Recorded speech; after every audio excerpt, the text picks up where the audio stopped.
Presidential elections है parliament में, तो क्या लगता है आपको क्या होगा? एनडीए जीतेगी, इसमें कोई दो राय नहीं। और रिजल्ट आप लोगों को लगभग 12 बजे के लगभग मिल जाएंगे। भारतीय जनता पार्टी एनडीए एक नया इतिहास बनाएगी, इसमें कोई दो राय नहीं। सर, तो ये बताइए, महराज मलिक पे पीएसए लगा है, आप उसके बारे में क्या कहें? देश में रहने वाले हर नागरिक को सम्मान देना हर नागरिक का जो है वो कर्तव्य है। आप मेरी बहन समान आगे खड़ी हैं, मेरे भाई खड़े हैं, इनको सम्मान की दृष्टि से देखना, इनके साथ सम्मान के साथ बात करना, यही मेरे धर्म ने सिखाया है, यही मेरे घर वालों ने सिखाया है।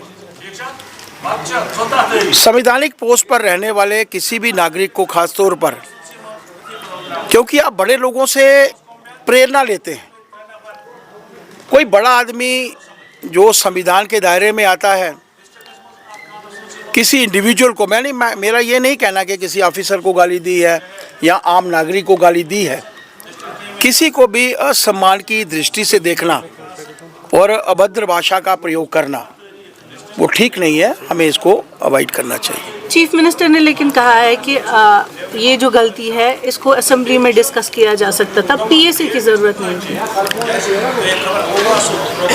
ऐसा है कि ये उनकी दृष्टि से है, वो मुख्यमंत्री हैं, वो कुछ भी कह सकते हैं, कुछ भी कर सकते हैं। मुख्यमंत्री जी ने पिछले दिनों में क्या क्या किया है आप सबके ध्यान में है। मेरा तो ये मानना है कि एक बड़े पद पर वो बैठे हुए हैं, कुछ चीज़ें जो होती हैं समय समय पर पाइल अप होती हैं।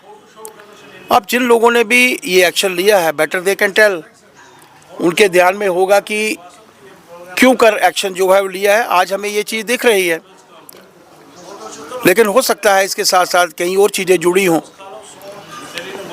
कभी कभी हम लोग असेंबली में, आप लोगों ने देखा होगा, महराज मलिक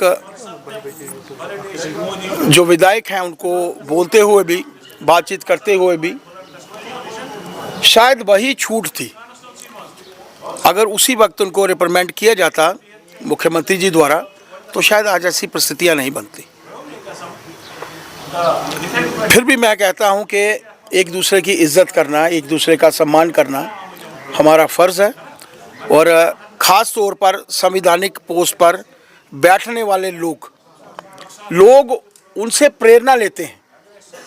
जो 10, 20, 30, 40, 50 हज़ार लोग उनसे जुड़े होते हैं, वो परिवार उनसे जुड़े होते हैं, वो उनसे क्या प्रेरणा लेंगे? वो बच्चे उनको देखेंगे तो उनसे क्या प्रेरणा लेंगे? एक इंडिविजुअल ने, जब देश के प्रधानमंत्री जी को हम लोग वोट देते हैं तो उनसे हम लोग प्रेरणा लेते हैं। तो एक एमएलए को भी जिन लोगों ने वोट दिया है तो वो क्या प्रेरणा उनसे लेंगे? शर्मा जी, एमएचए की टीम भी फ्लड एक्सक्यूशन जो आई थी उसका दौरा कर रही है। कल हम लोग भी मैं 2 दिवसीय दौरे पर यहाँ पर आया हूँ। कल एलओपी साहब भी थोड़ी देर में पहुँचने वाले हैं। आज और कल पूरी टीम हम लोग फ्लड एरियाज़ में भी जाएंगे। पिछले दिनों में होम मिनिस्टर साहब का जम्मू में भी आगमन हुआ था, हम लोगों ने चर्चा की थी, क्योंकि कश्मीर में भी नुकसान हुआ है, वहाँ पर जम्मू में जान माल का भी नुकसान हुआ था, यहाँ पर खेती का काफ़ी नुकसान हुआ है, क्योंकि हार्टिकल्चर और एग्रीकल्चर इसी पे हम लोग मेनली डिपेंडेंट हैं, कश्मीर का प्रोविंस। ऐसे समय में इनको हक मिले, इसके लिए भी हम लोगों ने बात की थी। एसडीआरएफ के नाम प्रॉपर नहीं होते, एडुकेट नहीं होते, वो एडुकेटली कंपनसेटेड हो, इसके लिए हम लोगों ने होम मिनिस्टर साहब से कहा था कि एक स्पेशल पैकेज भी जो है जम्मू कश्मीर के लोगों को मिलना चाहिए। सर, दरगाह शरीफ में जो एमएनएम पर सियासत भी काफ़ी तेज हो रही है, वहीं चीफ मिनिस्टर ने कहा कि उन लोगों पर एफआईआर लगाना जो है वो गलत बात है, एफआईआर हटाए जाने चाहिए, तो इस चीज़ को भी आप कैसे देखते हैं? देश के संविधान की रक्षा करना, देश के संविधान के चिन्हों की रक्षा करना, ये भी तो हर भारतीय का कर्तव्य है।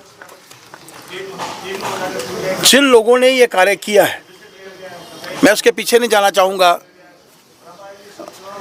क्योंकि मैं किसी धर्म की आस्था के साथ कोई बात नहीं कहता।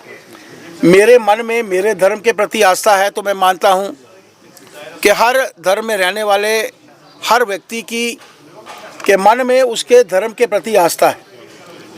लेकिन क्या एम्बलम के साथ छेड़छाड़, क्या अशोका चक्र के साथ छेड़छाड़, क्या वो भारतीय एम्बलम जो हम लोग जिसको एक सम्मान का प्रतीक मानते हैं, क्या उसके साथ छेड़छाड़ ठीक है?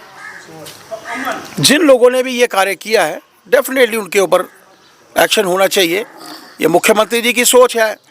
मुख्यमंत्री जी को अगर लगता है तो वो कोई भी बात कहने के लिए आगे आ सकते हैं। लेकिन जहाँ तक मेरा प्रश्न है, मेरा तो यही मानना है कि देश के सम्मान के साथ हम लोग किसी भी किस्म का खिलवाड़ जो है वो नहीं कर सकते।